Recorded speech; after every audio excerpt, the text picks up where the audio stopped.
So hari ni kita akan bersama dengan artis jemputan kita, tak lain tak bukan, kita bersama dengan one and only Siti Nurdiana. Dipersilakan Siti Nurdiana, Siti Nana. Assalamualaikum. Waalaikumsalam, Ustaz Fakrul. Apa khabar? Alhamdulillah baik. Ustaz Fakrul sihat ke? Alhamdulillah. Baik-baik, dah macam TV sendiri dah aku buat. Aduh, lama tak jumpa. Dulu last kita buat program TV lah Nana ya. Betul, program TV Aduh. yang Ustaz call Nana Baik, tu. baik. So Nana kat mana ni? Apa ni puasa di mana? Nana sekarang ada dekat rumah, so berpuasa pun di rumah lah. First day puasa. Hmm.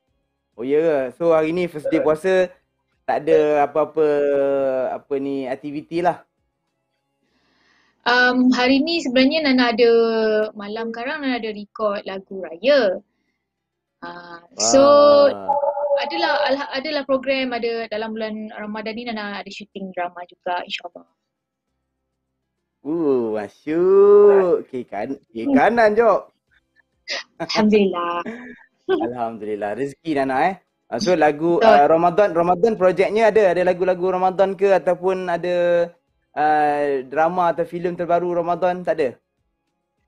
Okay, kalau bulan Ramadan ni Nana ada lagu-lagu selawat, lagu-lagu kerohanian. Nana duet dengan salah seorang ustaz dalam Malaysia ni. Dan insyaAllah Nana akan keluarkan mungkin dalam bulan ni jugalah, kalau sempat lah mastering dia semua kan. InsyaAllah bulan ni adalah lagu tu. Mantul. Okay Nana, sajalah ni mungkin peminat-peminat apa ni yang tengah menonton di apa ni geng ngaji Shopee ni, diorang ni nak tahu juga Nana punya pengalaman tak puasa tu tak boleh. Pengalaman berpuasa. Pengalaman berpuasa yang tak dapat Nana lupakan. Ada tak? Pengalaman berpuasa yang Nana tak dapat lupakan adalah di waktu Nana kena syuting drama dekat Bali. Dengan yang keadaan yang sangat panas dan mencabar. Drama dia Smile Sunny lah, dia ada sambungan. Lepas tu Nana kena syuting dekat Bali, so sangat-sangat apa kata orang tu, mencabar lah keimanan kan. So itu je lah yang Nana ingat sampai sekarang. Oh tu boleh dengar Nana cerita pun dah serap tu. Kalau nak ni kan. Itulah seram. Dengan nak puasa lagi kan, dengan nak syuting lagi, jaga karakter lagi kan. Betul. Tapi kira boleh kekal berpuasa tu, kira okey lah tu. Iman kuat lah tu. Alhamdulillah. Iman kuat, sambil-sambil tu kita banyakkan berdoa lah supaya Allah kuatkan iman kita, kan? Macam tu lah. Amin. InsyaAllah. Amin. So, tak apa, nanti kita sembang lagi pasal Ramadan tahun ni, apa harapan Nana, so Nana punya planning macam mana. So hari ni penonton-penonton semua, geng ngaji Shopee, kita seperti biasa. Bukan seperti biasa, ini kalau saya dah biasa dah. Bukan.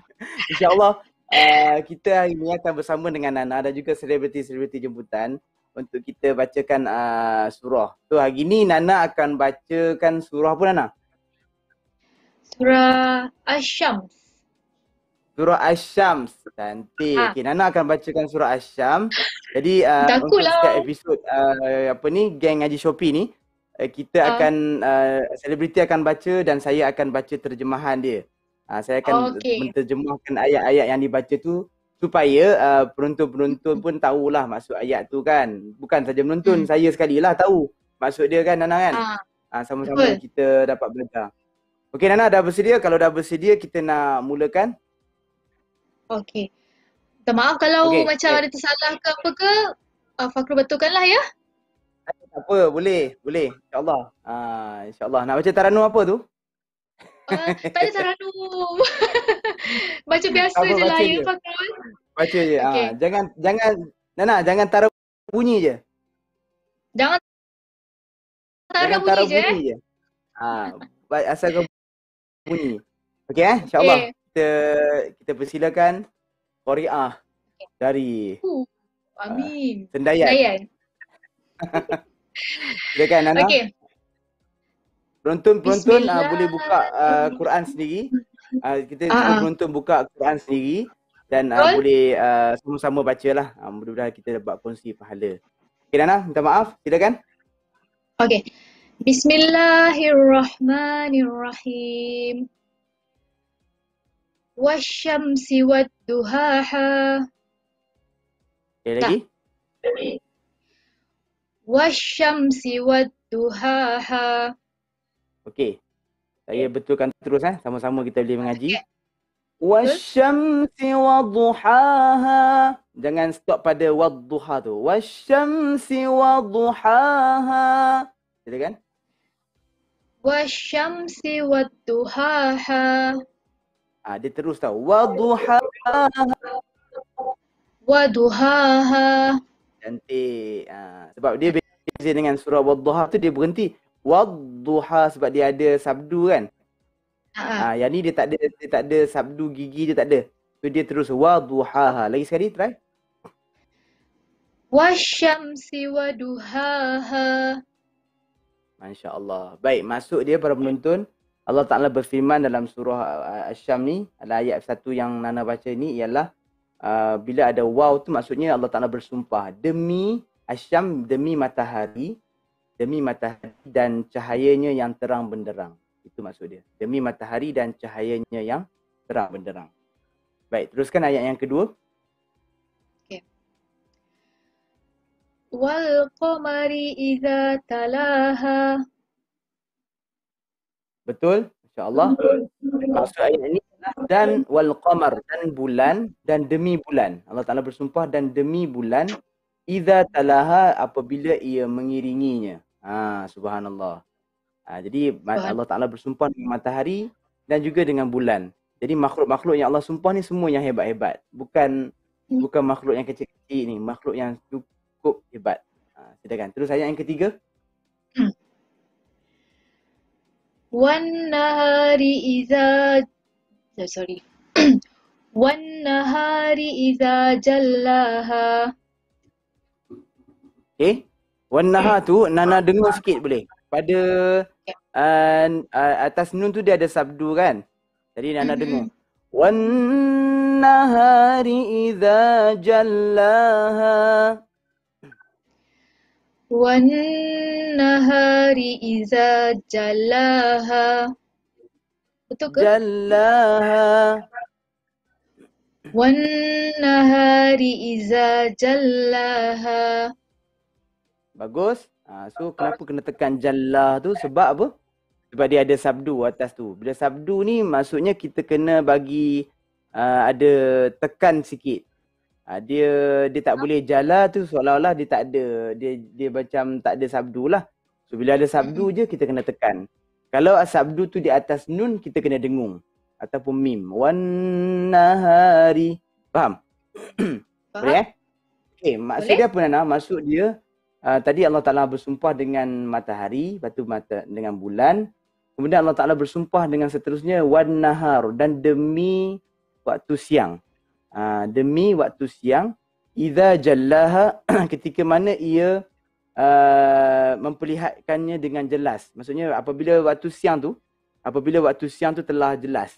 Allah Ta'ala bersumpahkan waktu tu kan waktu hebat, waktu duha, waktu pagi kan. Jadi waktu pagi ni sangat hebat sebenarnya. Allah Ta'ala bersumpah dengannya. Pasti ada kebaikan dia. Okey, sambung ayat yang seterusnya, ayat yang keempat.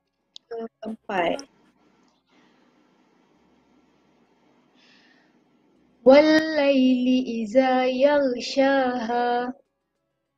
Masya-Allah, bagus. Wal-laili iza yaghshaha. Betul kan? Tadi Nana baca betul. Ayat yang keempat ni Allah Ta'ala bersumpah. Tadi dah lepas siang. Apa pasangan siang? Pasangan malam. Siang apa? Kalau siang, malam. So macam tu. Dia datang pasang-pasang dia. Dan kalau lepas siang Allah Ta'ala bersumpah demi siang, Allah Ta'ala bersumpah pula dalam ayat yang kelima ni. Iaitu, ayat yang keempat, demi malam. Wal-laili idza jallaha. Apabila malam tu menutupinya. Kan malam ni dia macam selimut kan? Dia gelap. Dia macam meliputi. So bila malam tu meliputi, Allah Ta'ala bersumpah dengan kehebatan malam tu. So sambung ayat seterusnya, ayat yang kelima. Lagi Allah Ta'ala bersumpah dengan apa lagi? Wassama'i wa ma banaha. Masya Allah, betul. Wassama'i wa ma banaha. Wassama tu untuk para penonton juga, kalau macam Nana baca tu kan dia panjang. Kenapa panjang? Sebab dia ada tanda cacing tu. Cacing. Apa lah ustaz ni dengan cacing, sekejap apa ni. Kan itu ikutlah nak panggil apa pun. Ada yang panggil tanda kening, ada tanda cacing, dia tanda dalam tajwidnya tanda mat. Kan dia panjang. Yang penting kita tahu ada tanda tu, kita kena panjang dia lebih daripada 2. Wassama'i wa ma banaha. Kalau tak ada yang tu jangan panjang, lebih pada 2. Okey. Itu tanda. Itu tanda apa? Lepas Allah Taala bersumpah, apa dia Nana? Tanda apa yang kening tu? Tanda mat. Tanda mat. Tanda mat. Kalau nak panggil kening pun tak apa. Tapi dia bukanlah mat kening. Dia tanda mat saja. Bentuk dia tu macam kening. Kan? Kening ni kening. Faham. Kening tebal. Kening tebal cara ni ataupun kening lukis. Boleh jadi tak? Kan? Boleh jadi. So, sebab yang kita nak ajarnya adalah para penonton ni dikenal dengan tanda tu. Tak apa, nama ni kadang-kadang dia mungkinlah permulaan confuse kita nak belajar. Kan? Confuse nama tak apa. Nanti kita kenal tanda. Oh, kau nampak je, bagi kita kat kau nampak je tanda macam tu, kening tu, macam kening kau tu. Kau kena apa? Kau kena panjang. Oh, kalau tak ada jangan panjang. So macam tu. Okey. Allah Ta'ala bersumpah dalam ayat yang kelima ni. Selepas dah sumpah matahari, bulan, siang, malam, Allah Ta'ala bersumpah seterusnya ialah wassama'i, dan demi langit. Ni makhluk yang hebat juga ni. Makhluk yang besar demi langit. Langit ni apa? Langit ni besar lah. Langit ni besar. Tak boleh kita tak boleh terbayang pun. Kita pun tak pernah sampai kan. Tapi Nabi SAW sampai ke langit yang ke-7. Langit yang ke-7 naik atas kan. Kita ni kalau ikut ahli-ahli astronomi, kita ni hanya berada di satu galaksi saja. Galaksi Bima Sakti kan. Belajar sains pula. Kan? Nak ceritanya sangat kecil kita ni. Dalam alam ataupun dalam langit ni ada jutaan galaksi. Itu yang dikaji oleh astronomi itu dalam ilmu astronomi yang dia orang mampu kaji. Tapi yang tak mampu kaji lagi besar. Kan? Kita tak tahu pun macam mana. Maksudnya kita ni sangat kecil, sangat kerdil. Okey, wassama'i, dan demi langit, wama banaha, Allah Ta'ala kata. Dan demi langit serta pembinaannya yang menakjubkan. Itu kan saya dah cerita tadi.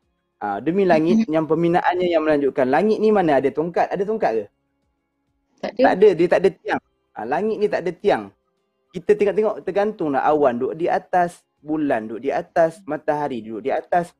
Lepas tu langit ni macam mana? Dia tak ada dekat pula dengan kita kot. Dah dekat tak tahu. Kita tak tahu penghujung dia macam mana. Seolah-olah tak ada penghujung. Jadi kat situ apa yang kita dapat belajar ialah kalaulah semua ni ada penciptaan dia sangat agung, pasti ada pencipta dia. Betul tak? Takkan dia jadi dengan sendiri. Dan pasti yang menciptanya ni very very powerful, iaitu Allah Azza wa Jal. So macam itulah kita belajar daripada Quran kan.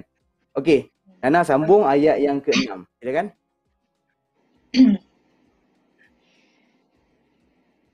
Wal ardi wa ma tahaha. Okey. Nana betulkan pada di tu je. Di tu Nana jangan panjang. Wal ardi wa ma tahaha. Cepatkan dia.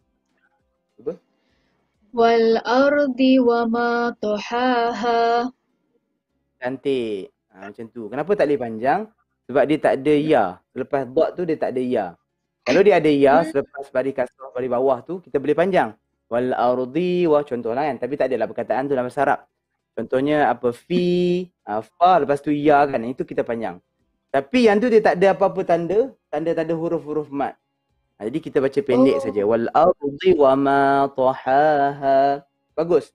Baik, maksud apa Nana? Maksud dia, selepas Allah Ta'ala bersumpah dengan langit, apa pasangan langit? Bumi. Bumi. Langit kan kita buat, kalau buat lirik lagu Nana menyanyi kan, mesti ada langit dan langit dan bumi. Bagai bulan dan bintang, siang dan malam. Itu pasangan yang Allah Ta'ala ciptakan. Lelaki, perempuan, dia mesti ada je tu. Dia tak boleh lelaki-lelaki, perempuan-perempuan, dia tak kena. Jadi sebab faham yang tak faham sudah. Jadi nak ceritanya mesti berpasang-pasangan. Itu jantan, betina. Nampak tak? Betul? Nampak?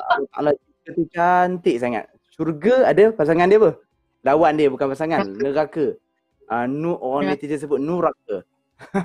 Kan? Nuraka kan? Pandai ya Ustaz Fakrul. Pandai netizen ni. Kita geng-geng netizen. Mestilah kan. Kita tahu juga Kita kena ambil tahu. Tapi netizen di bulan Ramadan ni dia baik. Dia jadi nurtizen. Masya Allah. Nurtizen. Okey.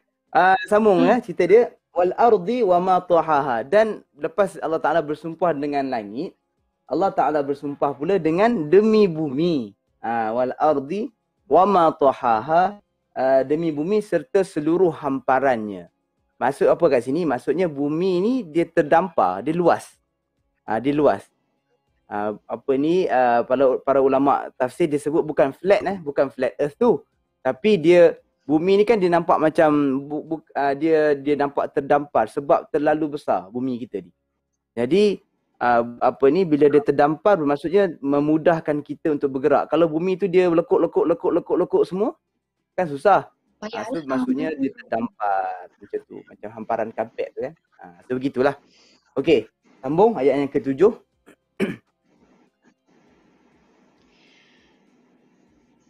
Wa nafsi wa ma sawaha. Bagus. Ha tu jangan pedas sangat. Dia bunyi yang besar. Ha, cuba. Ha Macam gelak tu. Ha, cuba gelak itu. Tu, kita tak gelak macam ha gitu kan. Okey. Kita gelak besar. Wa nafsi wa ma sawaha. Good. Okey, dengan muka-muka sekali. Bagus. Maksudnya faham lah tu. Kalau ha yang satu lagi, ha yang pedas tu, dia bunyi macam dia macam tekan sikit di tengah-tengah kita punya halkom ni. Okey? So dia ha, cuba try. Ha. Yang tu pedas. Wah, very good lah sebut. Kalau yang lagi satu, ha besar sikit. Ha. Yes, yang tu maksudnya bila ha simple ni, setiap kali Nana ataupun kawan-kawan lain, penonton-penonton tengok ada ha yang bulat macam tu, itu ha besar dah tu. Kalau ha pedas ni dia macam bentuk ada jim, ha dan juga kha, dia beradik dia tu kan. So bentuk dia macam tu. Okey, apa maksud dia ayat yang ke-7 ni? Selepas Allah Ta'ala bersumpah dengan langit bumi, Allah Ta'ala bersumpah pula dengan jiwa kita ni. Wa nafsim wa ma sawaha, dan demi jiwa serta penyempurnaannya, iaitu penyempurnaan ciptaannya. Jiwa, roh dan sebagainya kan benda yang besar. Benda yang gaib yang kita tak nampak. Tapi ada ke tak ada? Ada. Benda gaib tu ada kan? Tapi nampak tak? Kita tak boleh tak boleh nampak. So benda macam tu pun kita dah kena fikir. Allah, benda dekat kita pun kita tak nampak. Contohnya angin. Kita tak nampak dia. Tapi ada tak? Tak ada siapa pun argue angin tu tak ada. Tapi bentuk angin macam mana pun tak boleh nampak. Teknologi ataupun mata kita tak boleh nampak angin tu.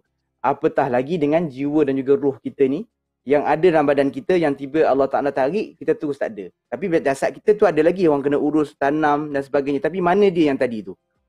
So situlah rahsia kebesaran Allah. Kalau yang tu pun kita tak boleh dapat fikir, maka pencipta roh dan juga angin dan apa-apa yang gaib ni pastilah lagi hebat daripada tu. Takkan kita boleh nampak Tuhan macam tu saja. Maka kat situ kita kata Allah tu ada, dan kita boleh tengok ciptaan-ciptaan dia yang hebat ni yang pun kita tak boleh nampak. Maka Allah tu yang lagi hebat, maha agung. Takkan kita boleh capai dengan mata kepala kita yang lemah ni. Teknologi boleh nampak, maka dia bukan Tuhan. Tu Allah Ta'ala tu mesti yang kita tak nampak tapi dia wujud.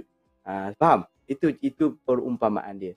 Tapi nanti di syurga insya-Allah, ikut akidah kita Ahli Sunnah wal Jamaah, kita akan nampak Allah, zat Allah Subhanahu wa taala. Allah Ta'ala akan berikan kelebihan tadi, insya-Allah. Okey. Sama ayat yang ke-8. Okey.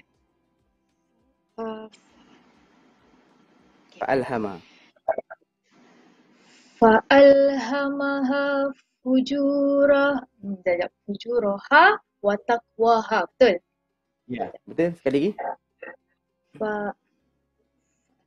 Fa'alhamaha fujuraha wa taqwaha. Okay, bagus. Tu tak ada komen, no komen. Tajwid betul. Tarannum kena, suara sedap. Masya Allah. Belum tarannum lagi Kan? tu. Ada tu, tak ada tarannum tu. Okay, fa'alhamaha, Allah Ta'ala kata selepas dia ciptakan, dia bersumpah dengan demi jiwa kita kan, manusia ni. Allah Ta'ala, rupanya Allah Ta'ala mengilhamkan. Fa'alhamaha, maka dia mengilhamkan kepadanya, iaitu manusia, kepada jiwa kita ni, fujuraha, iaitu jalan kejahatan, wa taqwaha, dan juga jalan ketakwaan. Jadi manusia ni diberi free will, dia diberikan pilihan untuk buat baik dan juga jahat tu atas kita punya kemampuan. Kita boleh decide tau, aku nak buat jahat ke nak buat baik. Tapi Allah Ta'ala mengilhamkan kedua-dua tadi. Allah Ta'ala bagi dua-dua, maknanya kita yang kena fikir. Kita kena buat pilihan, kita kena fikir. So bila kita boleh pilih yang baik dan juga buruk ni, kan, kita boleh pilih yang baik dan juga buruk, Allah Ta'ala bagi reward. Ada kalau buat baik dapat pahala, buat jahat dapat dosa. So reward yang endingnya adalah buat baik ni dapat syurga, buat jahat ni dapat neraka. Nampak tak? Dia punya related dia. Nampak. So relate dia kenapa ada syurga dan neraka ni sebagai kita punya reward, motivasi. Buat Ramadan ni nak buat sungguh-sungguh, nak jadi baik, nak jadi better and better. Kita baca Quran, baca banyak-banyak, so berganda-ganda pahala kita sedekah. Mesti Ramadan ni kita nak buat. Kita ada orang letak kan, dia letakkan tahun ni aku mesti ada motivasi nak jaga Ramadan, aku mesti nak solat tarawih penuh, nak solat jemaah penuh. Nampak tak? Nak puasa tak nak tinggal. Jadi sebab dia percaya, believe benda tu, bahawa ada sesuatu yang Allah Ta'ala janjikan kepada dia. Tak apa, itu sebagai motivasi dia. Semuanya kerana Allah Ta'ala lah, jangan kerana orang. Tak dapat apa-apa. Betul. Dapat penat saja. Okey. So, kemudian ayat yang ke-9.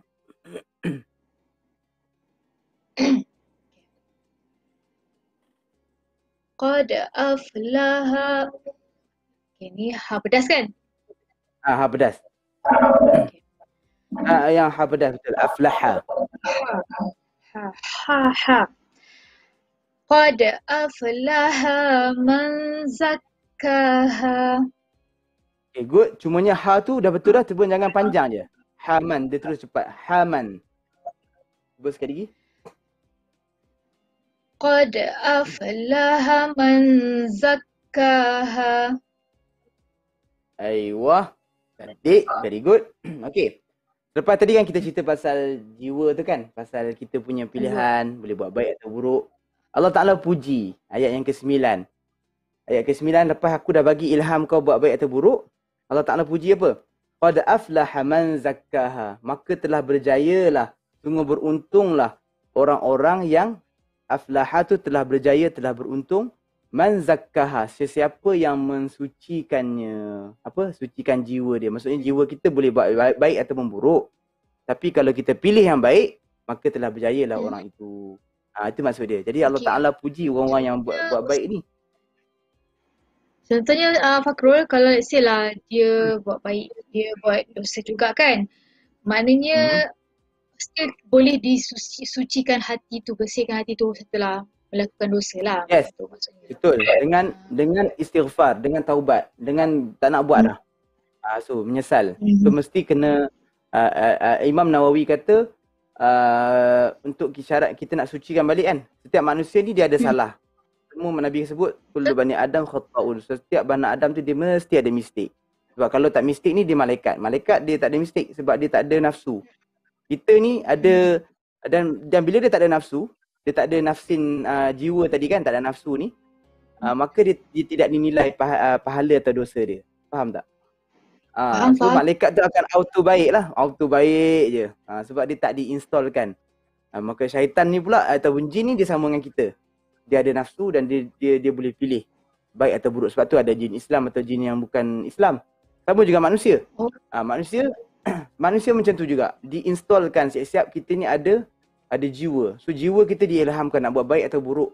Kita boleh pilih. Jadi bila buat baik, maka berjayalah orang yang buat baik tu. Sebab Allah Ta'ala puji dia kan. Maksudnya Allah Ta'ala memang nak kita baik. Tetapi Allah Ta'ala tak bagi terus kita jadi baik. Allah Ta'ala bagi apa? Bagi hantar Rasul, hantar Quran, hantar ni kita ada game mengaji Shopee ni nak bagi kita tahu kat orang. So macam tu, hantar Nana boleh cerita kat orang lain. Follower Nana yang beribu riban yang tengok kan. Jadi kita ada ruang dan juga peluang untuk sampaikan. Kemudian ayat yang ke-10, ya kan?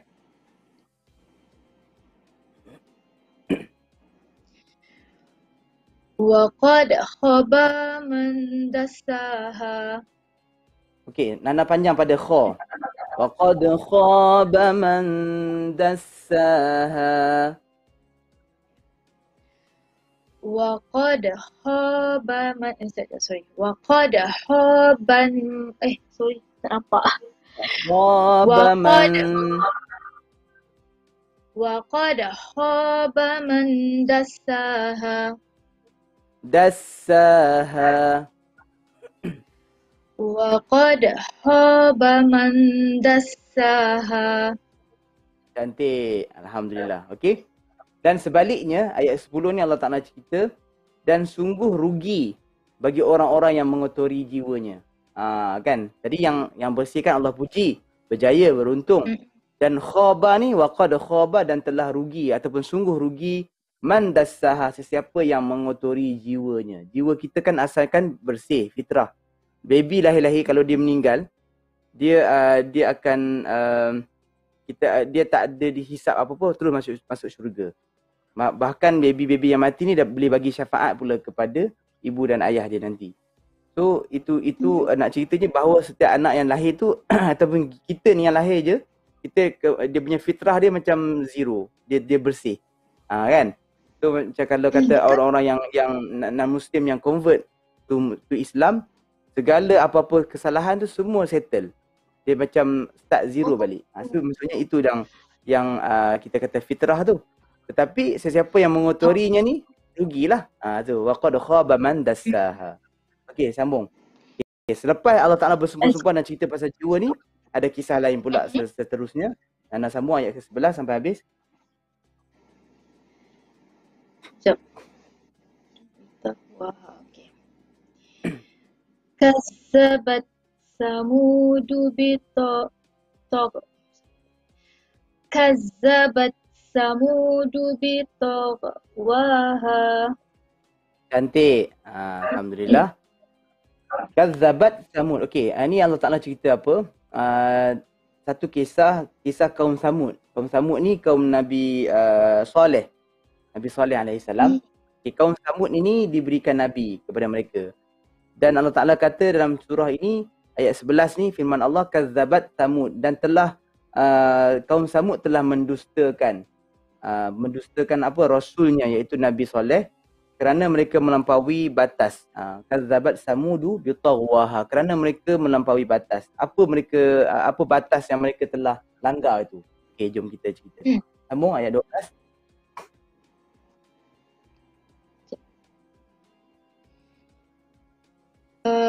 Izim ke izim? Izim, sebab dia ada mim kan, bunyi macam mim. Izim ba'atha ashqaha. Izim ba'asa kan? Sorry. Ba'atha. Izim ba'asa ashqaha. Okey, bagus. Izim ba'atha ashqaha. Penonton-penonton geng ngaji Shopee, kenapa kena baca macam Nana baca izim tu? Sebab dia ada tanda mim di atas nun tu. Senang je tengok dia ada tanda mim. Oh, kena baca macam bunyi mim. Asalnya dia nun kan, izin kan. Tapi dia letak mim, maksudnya kita kena tukarkan bunyi dia macam bunyi mim. Apa hukum dia? Hukum dia iqlab. Iqlab ni kita tukar. Kenapa dia jadi macam tu? Sebab nun mati tu jumpa dengan ba. Tapi tak apa, kalau macam tak expert lagi tajwid tu, cuma dia tengok tanda tu je. Tengok aja ada tanda mim, oh kena bunyi macam mim. Jangan bunyi izin. Cuba izin. Macam mana izin?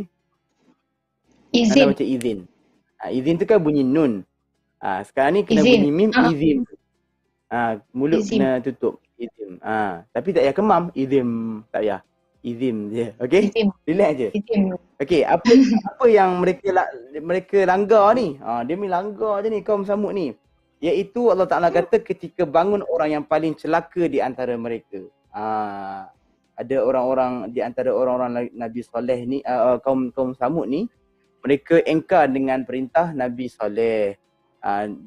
Nabi Saleh ni diutuskan, diberikan mukjizat seekor unta betina.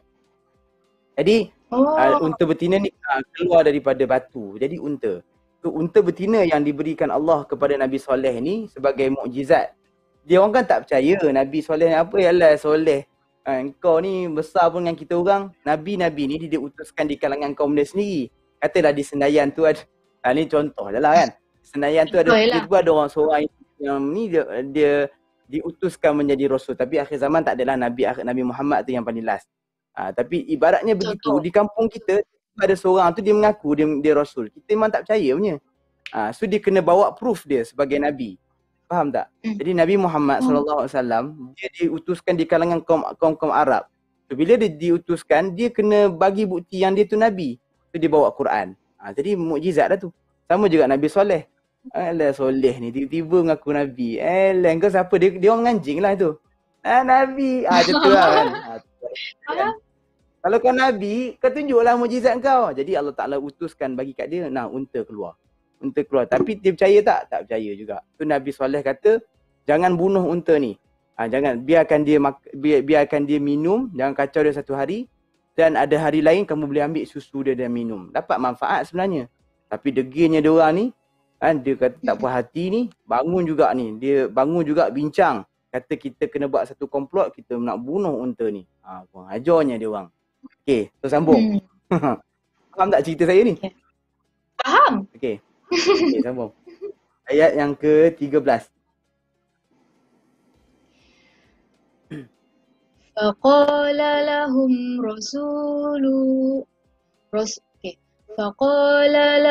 Rasulullahi naqatallahi wa suqyaha. Cantik. Faqala lahum Rasulullah. Lahum tu bagus, Nana tak dengung, betul. Penonton pun nampak juga. Jangan dengung kat situ. Sebab mim tu dia bertanda. So kalau dia tak bertanda baru kita dengung. Rasulullah naqatallahi wa suqyaha. Sekali lagi Nana baca situ. Wa suqyaha. Wa suqyaha. Cantik. Wa suqyaha ni kat situ ada satu hukum, dia kena lantunkan qaf tu. Jangan baca wasuk yaha, jangan, tak boleh, dia kena lantun wasuk yaha. Faham? Dia kena lantunkan dia sebab qaf tu dia mati kat situ. Dia ada 5 huruf dia yang kita kena lantunkan. So ba, jim, dal, ta dan juga qa, ataupun kita kata qaf, ataupun kita baca baju di toko, baju di toko. Nak senang ingat je. Kalau 5 huruf ni dia mati, yang tu kita lantun. Faham? Kalau huruf lain jangan lantun lah. Okey. Apa dia orang buat ni? Maka faqala lahum Rasulullah. Allah Ta'ala kata, maka berkatalah bagi mereka, iaitu kaum Samud ini, Rasulullah, iaitu utusan Allah. Utusan Allah kepada mereka ni siapa? Iaitu Nabi Saleh. Nabi Saleh kata kat mereka, biarkanlah apa? Biarkanlah unta Allah ini, unta betina daripada Allah ini, dengan minumannya. Wasuqiyaha. Nabi Saleh kata, ni Allah Ta'ala perintahkan, biar dia, jangan usik dia, jangan kacau dia. Jangan siapa-siapa pun kacau dia, biar dia minum. Kan? Agak-agak dia orang taat tak? Tengok apa dia orang buat selepas tu, ayat ke-14, silakan Nana. Ni panjang ni. Okey, kalau tak sampai, boleh berhenti alaihim tu. Alaihim, okey. Alaihim, berhenti kat situ dulu. Fakazzabuhu fa'aqaruha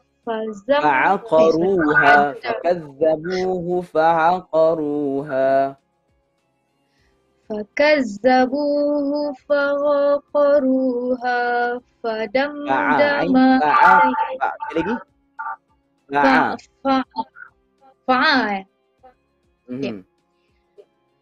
Fakazzabuhu fa'aqaruha fadamdama alaihim. Fadamdama alaihim. Boleh? Okey, betul ulang. Fadamdama sampai habis. Boleh tak? Mana dekat mana nak ulang? Fadam daha tu Ulang. Fadam dama alaihim tu ulang. Sampai habis.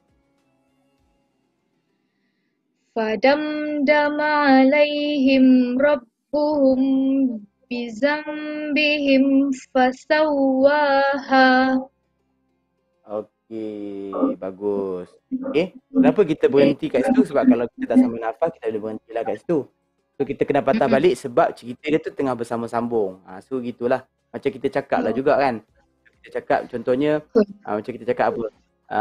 Mak minum susu. Tu Nana cakap, mak minum susu. Mak minum susu. Lepas tu Nana sambung, lembu dalam gelas. Lembu dalam gelas. Lain pula bunyi dia. Maksud dia lain. Besar mana gelas tu? Tapi kalau kita sambung, mak minum susu lembu dalam gelas. Tu sambung. Mak minum susu lembu dalam gelas.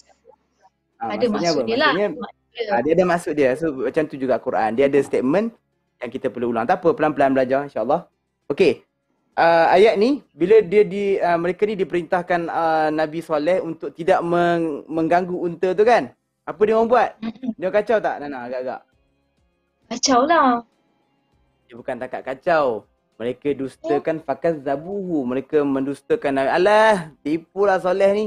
Sebab Nabi Soleh kata kalau korang kacau unta ni, korang kacau dia, korang bunuh dia, korang akan ditimpa azab Allah yang sangat dahsyat. Itu peringatan Nabi lah. Kan Nabi Muhammad pun macam tu juga. Dia kata kalau kau tak taat, akan ditimpa azab nanti. Kan Nabi tu dia datang, peranan dia dua je. Bagi berita gembira, kalau kau buat baik dapat ini, dapat syurga. Kalau kau buat tak baik, dapat ini. Itu namanya inzar, peringatan. Sebab warning lah. So Nabi Saleh ada warning dah. Kalau kau kacau unta ni, korang semua akan ditimpa dengan azab Allah yang sangat pedih. Percaya tak? Fakazzabuhu, mereka mendustakan. Alah, tipu lah Saleh ni, apa, tak ada pun. Fa'aqaruha, maka mereka membunuh unta itu. Bukan saja dia kacau, mereka membunuh, menyembelih unta itu. Fadamdama alaihim rabbuhum bidzambihim fasawwaha. Maka disebabkan itulah Allah Ta'ala membinasakan mereka kan dengan dosa mereka yang mereka buat, bidzambihim fasawwaha, lalu mereka dihancurkan kaum Samud ini. Azab mereka turun, dalam Quran sebut mereka dipanah peti sampai hancur. Ditempikkan dengan satu bunyi dan suara yang sangat hebat, semua mati. Dia kena peti. Ini kita kata kita duduk gurau, orang kena peti kan, kena peti. Maksudnya zaman dulu terus Allah bayar cash. Zaman sekarang ni kalau cakap yang apa tu belum tentu kena. Sebab apa? Bukan Allah tu tak berkuasa. Dia boleh buat tak? Ni Quran beritahu boleh buat. Tapi Allah Ta'ala tangguh disebabkan Nabi SAW yang berdoa kepada kita. Ya Allah, tangguhkanlah azab-azab umatku. Sebab Nabi tu power. Allah Ta'ala berdoa, kekasih dia yang minta, tangguhkan. Maka tangguhkan untuk apa sebenarnya? Untuk kita ni bertaubat. Dah tak kena terus tu, bertaubatlah. Ada ruang untuk kita kembali, repent. Tapi masalah makin teruk ni, maka kita akan himpun dosa-dosa kita kat sana tu, lagi dahsyat kita kena. Wal'ayazubillah kan. Okey, last sekali. Nana? Last sekali, ayat 15. Sekejap sekejap. Tukar pula ni, kejap. Cari balik. Oh ya ke? Apa? Tadi Nana baca fakazzabuhu fa'aqaruha fadamdama alaihim rabbuhum bidzambihim fasawwaha. 14. Last sekali. 15 wala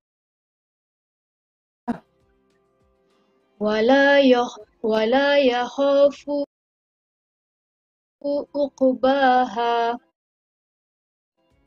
Ulang, pendekkan fu tu je. Pendek kan? Fu. Dia punya fu tu jangan panjang. Fu tu pendek sebab dia tak ada waw.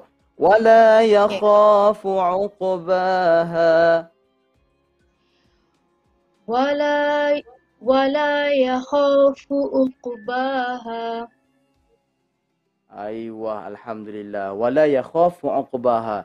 Dan apa Allah Ta'ala kata? Wala yakhafu uqbaha, dan dia tidak takut terhadap akibatnya. Allah Subhanahu Wa Ta'ala tidak takut terhadap apa pun akibat dihancurkan kaum itu, Allah Ta'ala tak takut langsung.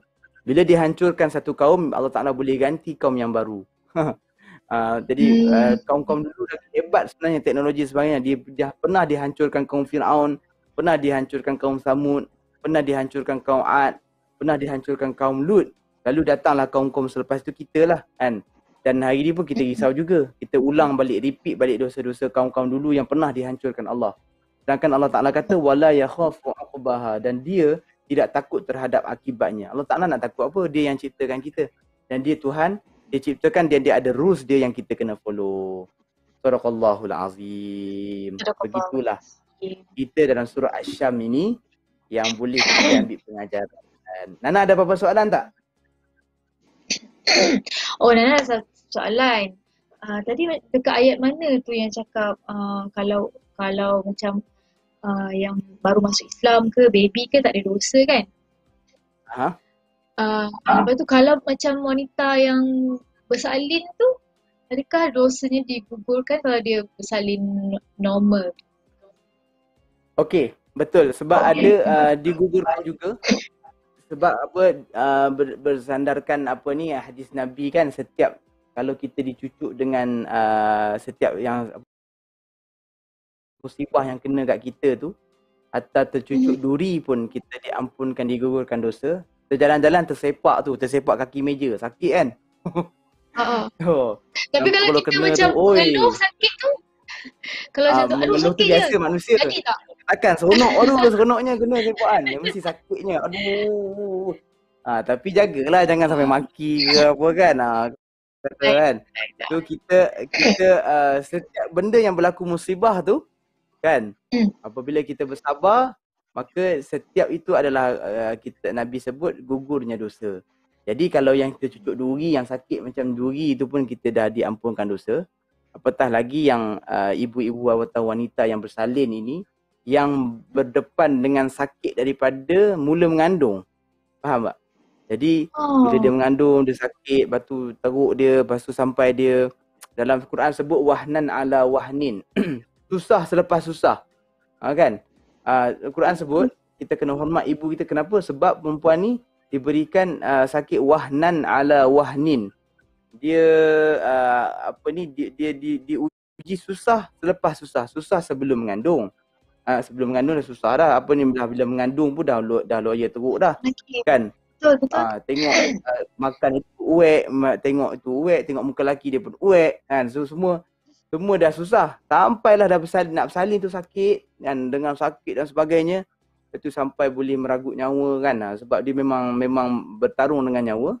Lepas bersalin tu sakit tak? Sakit lagi. Sakit sakit nak recover tu. Bila kita tengok orang bila orang perempuan bersalin ni kan, ada juga yang sakit. dia still ada contraction tu. Walaupun dah keluar baby, tapi ada lagi contraction tu sebab rahim dia nak mengecut. Saya tengok Allah, teruklah kena. Kan? Lepas tu nak sembuh daripada luka.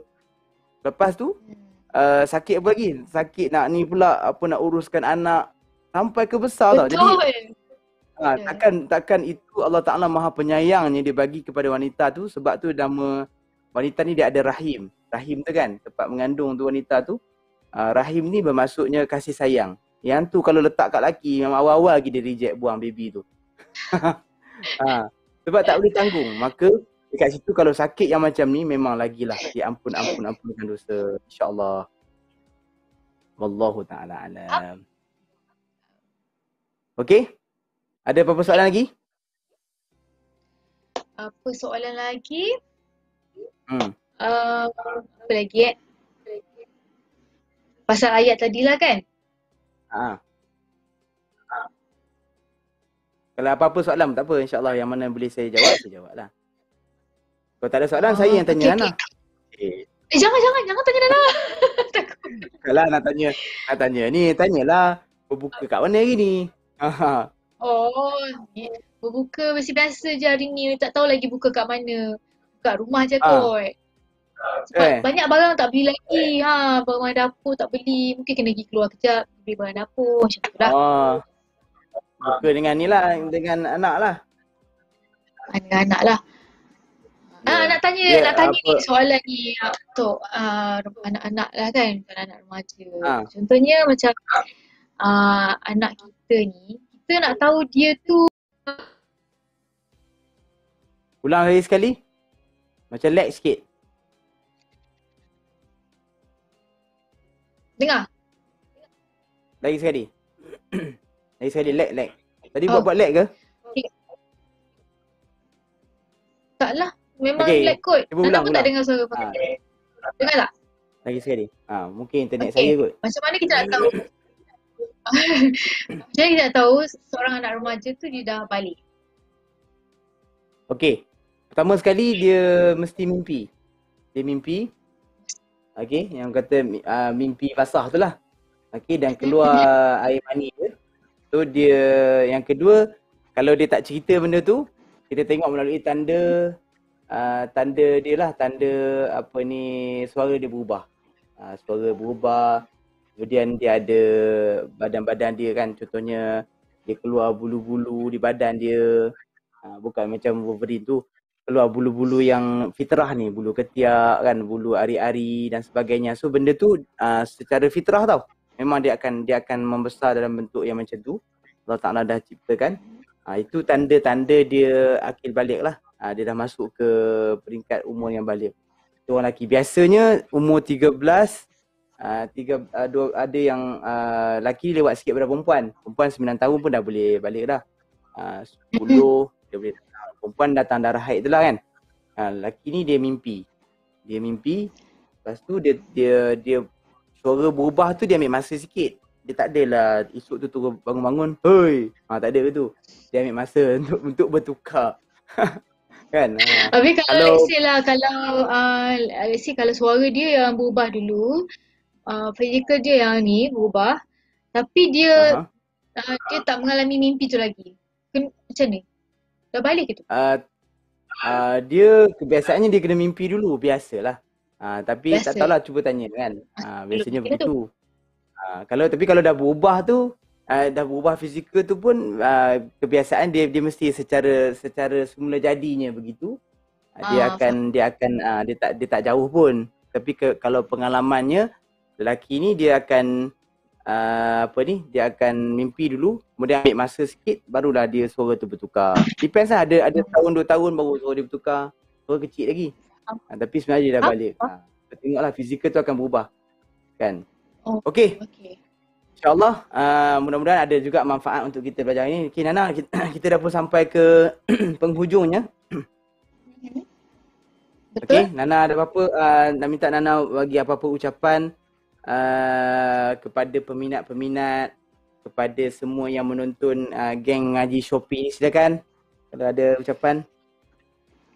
Okey, Nana nak ucapkan terima kasih kepada geng ngaji Shopee hari ni sebab jemput Nana. Alhamdulillah Nana dapat banyak ilmu daripada Ustaz Fakrul dan Nana harap kita sama-sama berdoa supaya ibadah kita diterima pada bulan Ramadan ini dan bertambahlah imannya kita pada bulan Ramadan ini, insyaAllah. Doakan Nana juga. Amin insyaAllah. Okay Nana, all the best Nana mudah-mudahan terus sukses, murah rezeki, happy dengan family semua, sihat tubuh badan, dapat kerja banyak-banyak rezeki murah, job kepuk-kepuk, jangan lupa share insyaAllah. InsyaAllah. Amin. Kan keluar lagu-lagu baru yang terus letup kan, berkarya dan sebagainya, sukses lah untuk kerjaya Nana. Dan yang paling penting sama-sama kita lah untuk jangan lupa mengaji dan upgradekan untuk Ramadan ini. Dan insyaAllah rezeki kita jumpa lagi Nana Okay, baik. Itu saja game mengaji Shopee untuk episod kali ini. Dan insyaAllah kita akan jumpa lagi pada hari Khamis nanti untuk surah yang lain pula bersama dengan selebriti jemputan yang lain. Baik, sekali lagi saya nak ucapkan mewakili geng mengaji Shopee, ucapkan terima kasih kepada Nana Siti Nurdiana. Thank you Nana, bye-bye. Take care. Bye. Take care. Jumpa lagi, dan kepada semua penonton, terima kasih semua yang menonton, yang sama-sama mengaji, ada rezeki kita jumpa lagi. Take care everyone.